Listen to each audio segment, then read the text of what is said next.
Good morning, dolls, and welcome to Little Gretchen's Workshop. So today I'm going to create a piano bench with a tufted cushion. Now, the piano has a bench that came along with it, but I don't think it'll be very comfortable for the adult doll that's going to play the piano at the wedding. So in order to make sure they're comfortable, I'm going to make one. And in addition to the piano seat, I'm also going to make two small footstools. I've gathered the materials for both projects, but I'm going to start with the footstool. Now in this frame, I'm cutting out the rim or the perimeter that's going to go around the base of the little footstool. Now you want to cut it against the grain of the wood so that you'll be able to bend it. Now these little footstools are going to be round, so I'm going to show you how to bend the wood to create a circular shape. And again, I cut two pieces because I'm making two small footstools. So in this frame, I'm cutting out the circular pieces that are going to be the base, and I did use my circle template to trace out the shape so that it would be as perfect as possible. Now the wood I'm using is 1/16 of an inch thick basswood. Now always be careful and mindful of your fingers when you're using any type of blade, but try to trim the circle as close as you can, and the rest you'll have to sand. Now dolls, be very careful with this part. Now I actually boiled water and poured some into a small container so that I could soak the wood to soften it before I bent it around the base. Now if possible, use a container where you can soften the full length of the strips of wood at one time. I didn't, dolls, but it still worked out fine. So you don't have to soak the wood very long. You just want it to penetrate the fibers of the wood so it'll be easy to bend. Now, while I was waiting for the wood to soften, I went on to cut the piece that's going to be the base of the actual piano bench, which is going to be in the shape of more of a rectangle. Now that the wood has softened because of the hot water, I'm wrapping it around a couple of paint bottles and securing it with a rubber band. You can also secure it with masking tape or packing tape. Just make sure you wrap it around something that will give you enough of a curve that it'll fit the contour of the piece that you're trying to secure it to. Now you want to give that ample time to dry so that the wood is hardened in its curved shape. Now here I'm just sanding one of the other rounded stool bases to make sure everything is smooth so that when I wrap the rounded wood around them, everything will fit flush. Now that the two rounded bases are ready and the wood is drying, I wanted to go ahead and create the feet for the little stools. Now I have these spindles that I like quite a bit and I bought them from the Ann Arbor Miniature Show, but I want to cut off a portion of them to use on one of the little stools. Now I really like the top of these spindled pieces and I think I'm going to keep that top part to be more of a finial on something, but some of the lower pieces I definitely think would be appropriate to use as feet for one of these projects. And just then I remembered I had a couple pieces that I'd already used previously, so I decided to cut the next rung down to use as the feet for one of the stools. Now I kind of toyed around with the idea a little bit to determine how much of it I really was going to need because the stool was going to be pretty low to the ground and the area where the stool legs would be is going to be pretty shallow. So I didn't want to cut very much because I didn't want to waste the beauty of the spindle tucked under the rim of the bottom of the stool. So after I decided what section of the spindle I wanted to use, I went on to cut 4 of them in the same length. Now, if you do something like this, definitely take your time, have a super sharp saw, and don't pull on the spindle. Make sure you've gone all the way through. And keep in mind, this is edited video, so it took me a lot longer to cut through those than what is shown in these frames. Now here I am gently sanding off the bottom to make sure they're nice and flat so that my little stools will be level. And as careful as I was, I did split one of the little spindles. So I found the little piece that belongs there, so I will add glue to glue that back together. I'm very fortunate that little piece didn't just fly off the table, so I'm going to reconnect it. And here I am using the tiniest bit of glue with my precision glue nozzle to reattach the piece. And here I'm just giving you a close-up of the tiny repair, and after that dries, I'll sand it level as well. So let me allow that to dry. Now in this next frame, I am assembling the base part of the piano stool. Now I've already stained the pieces, and I'm using Lego blocks to keep everything square. Now, just so you know, I stained the pieces of wood to prevent myself from getting glue stains on the finish. Now, while the frame of the piano bench was drying, I went on to sand the legs of the bench. Now, these are mass produced, but I think they'll work really well to enhance the look of the little piano bench to make it look a little bit more fancy. So, dolls, this is when everything began to get interesting. Everything was going along really, really well. And I really thought this part would be pretty simple because I had done a simple button dimple in the middle of another footstool, and I felt like adding some additional dimples wouldn't be a big deal. But apparently I was wrong again, dolls. I was trying to determine where I should actually put the holes or the dimples, and then I went on to just wing it. So I randomly punched several holes in the back of a thin piece of card.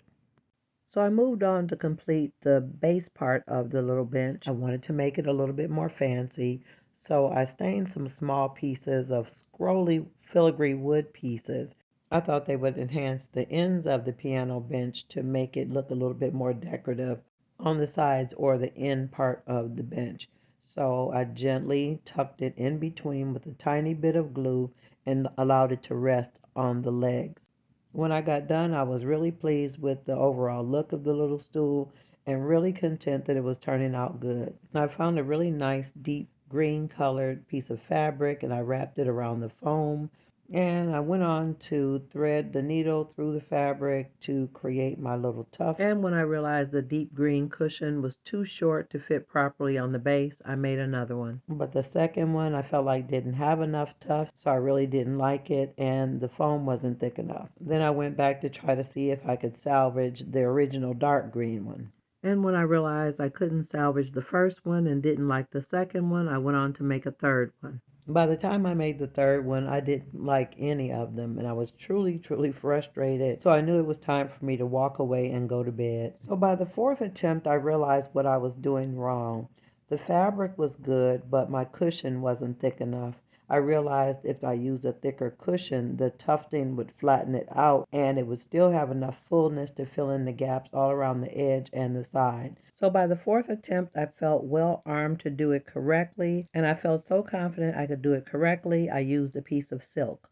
And I think using the piece of silk made it feel really special, so I felt motivated to really take my time. And upon the suggestion of one of my precious dolls, I'm trying the glue called Weld Bond. This is one of my first projects using it, and I think I kind of like it. And after carefully applying the glue, I neatly folded the sides down. I'm learning not to assume that I know what I'm doing, to take the time to do a little bit more research before I get started, especially when I'm doing something that I've never done before, because I found out that there are several different patterns for the tufts. And I realized the arrangement of the tufts that I like the most was alternating 2 buttons to 3 buttons all the way across. Now, when I got to the part where I was going to fold down the ends of the little cushion, I kind of made it a little bit more narrow so that it wouldn't bunch up in the corners. So I kind of pointed it and cut off all the excess fabric.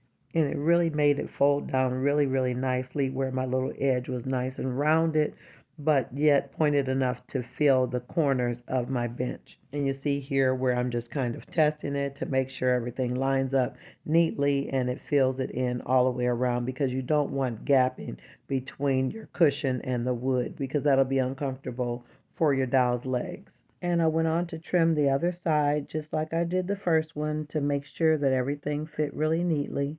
And dolls, I have to admit, I was so satisfied and relieved that it fit really nicely and looked really neat. I really could hardly wait to glue it in. So I did my last dry fit, tri fit before I added my glue. Now, dolls, I did add an ample amount of glue to the base of the seat, but not so much that it would ooze out. And then I applied firm, gentle pressure to make sure that everything stayed in place. And dolls, I'm truly happy with the way it turned out, even though it took me 4 tries with the cushion. It was absolutely worth it because I'm really proud of how it turned out. Now here's my original stool, and here's the one I've created. I think the doll that will be playing for the wedding ceremony will be a lot more comfortable on this one than on the original piano stool. So now that the piano bench is completed, let's go ahead and finish up these little footstools.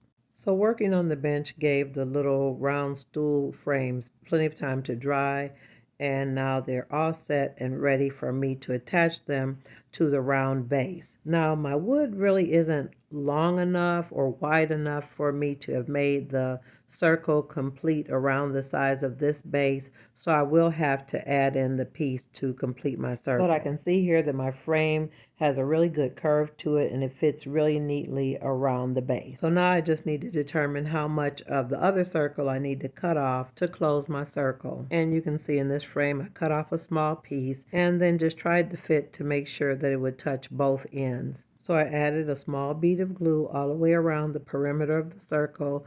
I added the larger piece of the rim, and then I added glue to the portion where I was filling in the gap. And make sure you add glue to both ends of the cut piece, as well as the edge of the circle. And although the fit was neat and snug, I needed to apply pressure to make sure that the glue didn't cause the wood to buckle. Now, dolls, using Scotch tape for builds like this is not recommended. I couldn't find my masking tape, so I did use Scotch. Again, it's not recommended, but it worked. And after I used the tape to hold things in place, I put a rubber band around the whole thing to apply gentle pressure while it dried. Now, while the base of my tiny stool was drying, I went on to work on the cushion. Now, I had this little red piece of fabric that I really liked, and it actually was a remnant from Isabel's first skirt. Now, although I used tufting on the piano bench, I'm only using one simple dimple in the middle of this round stool. And I used a cushion and a piece of paper to control and keep the tension tight on the back. Now, I always recommend using the paper on the base because it's a lot easier to glue your fabric to the paper or cardboard than to try to make it stick to the foam. And you see I cut my fabric to be in a rounded shape to match the foam and the little paper circle with a little border. And I did cut slits in it so that I would be able to fold the curves up neatly like I do when making my doll clothes. And you can see in this frame that I am using my small clothespins to help hold those sides down while I work around the curve of the rest of the cushion. So now that the base of the stool is dry, I removed the tape and the rubber band. I sanded it really smooth with some really fine sandpaper to make sure I had a nice surface to add my stain. So dolls, while I do recommend staining your wood before gluing things together, it's best to allow the stain to soak in before you try to add the pieces together. I tried to stain it and then glue everything together immediately. And stain is oily, so it actually hinders the adhesion of the pieces together. So although I do believe in staining things first, allow some time before you begin to glue things together. And in spite of my rushing, everything came together well. So my cushion was done and I added glue and gentle pressure to the bottom of it so that it would fit neatly inside my base. I was really tickled about how the little stool turned out. And I just believe this is one of those items you can never have too many of. They actually can work really well scattered all over the dollhouse.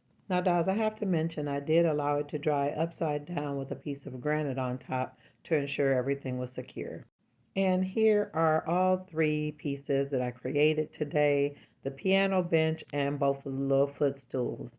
Now, dolls, if you enjoyed this video today and want to see more content like this, I want to invite you to subscribe. And always look for me on Mondays and Wednesdays after 7:30 p.m. Eastern Standard Time. So, dolls, I know many of you all are waiting for the announcement of the wedding. I'm not going to leave anybody out. Everybody's invited. I just have a few more little details to complete before I make the announcement. So stay tuned. And I'm looking forward to seeing you on the next episode of Little Gretchen's Workshop. Bye-bye now, dolls.